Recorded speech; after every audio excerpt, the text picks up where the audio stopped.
What is up, guys? Welcome back to the A Dot Show. Welcome if you've never been here before. I do a new show every single day on my channel, the A Dot Show. I am A Dot. Don't really want to go much into who I am. I just don't feel it's necessary. I just have a lot of positivity to share. So thank you for being here. Post every single day, or at least try to. So please like, comment, subscribe, share. You are humbly appreciated. Thank you so much. Yeah, let's get right into it. Clip of the day. Just a little white clip. It's kind of weird white. I don't know. I'm here for it though. Definitely here for, my Tommy Hilfiger.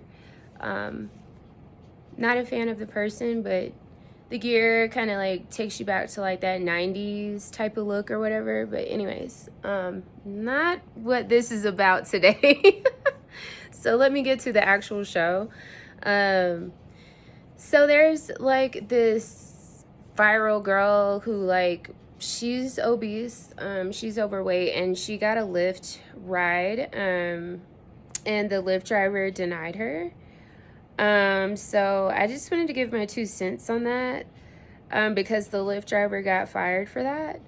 And the girl is like, if you've seen the viral video, I'm not even trying to be like mean or rude or anything like that. I'm just like saying that she does kind of look like, because that's not me. I don't do that on this channel. I'm not here for negative.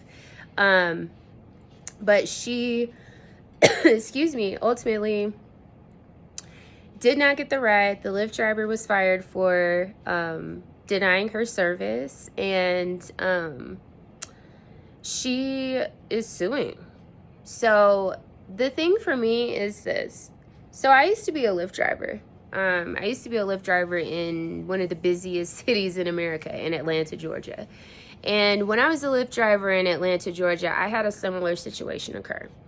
I was driving. I usually drove like, and I've only had, I'm gonna be honest with you, a lot of people are very surprised, but I had very positive, only positive experiences driving for Lyft in Atlanta. And I didn't even drive Uber. I just did Lyft. And in this particular situation,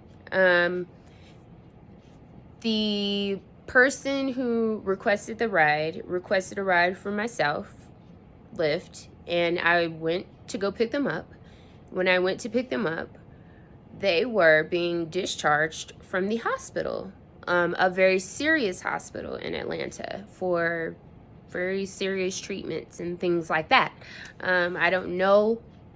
I haven't been in the hospital that I'm speaking of exactly, but I know that it is a more serious hospital for basically, treatment, rehabilitation, things like that. Very serious, situations. So this person, upon my first impression, was still very, very much,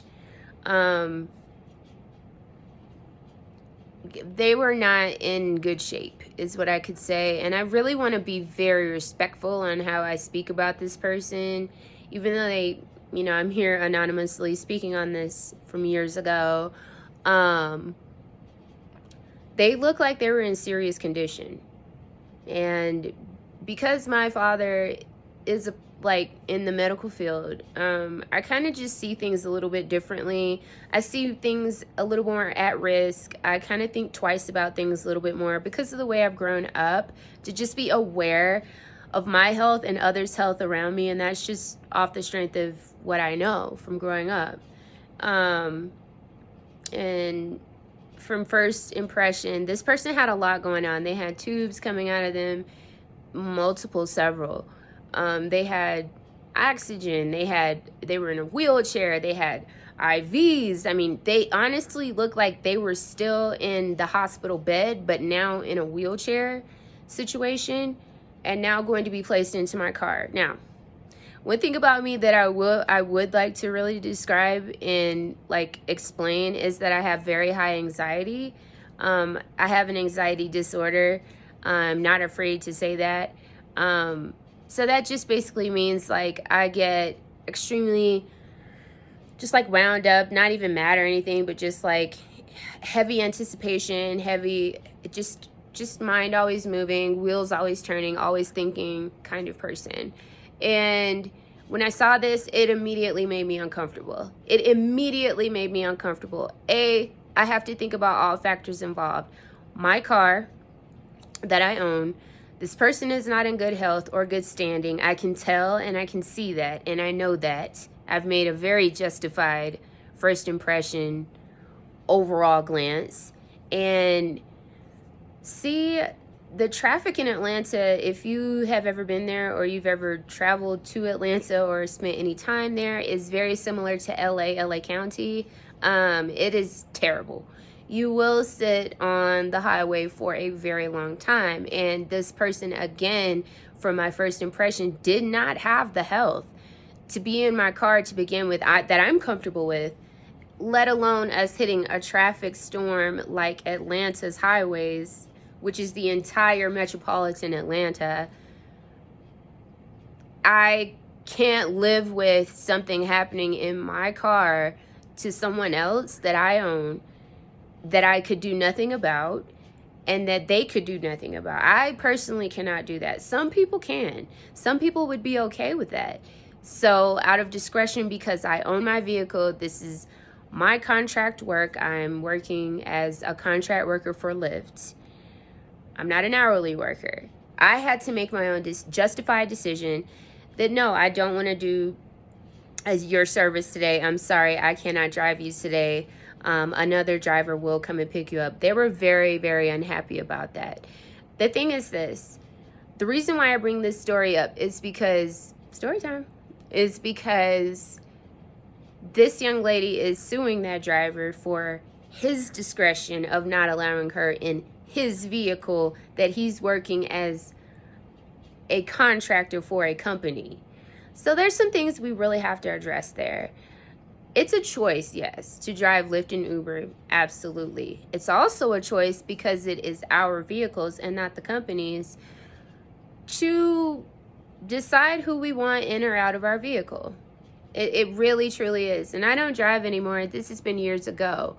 But I was actually fired for that. I was fired for not taking that person or making a decision not to take that person in my vehicle for whatever reason. They weren't very clear. Lyft was not very clear why they were firing me, other than they just had to let me go. I was a top tier driver. I was like, I don't know if it was like 5 stars or 10 stars. I don't know, but I maxed out and I was doing really well, like really well, money-wise and in the company. And they fired me for one person, one situation that was my call. I felt like that was really my call, because I truly do own my vehicle. It is mine.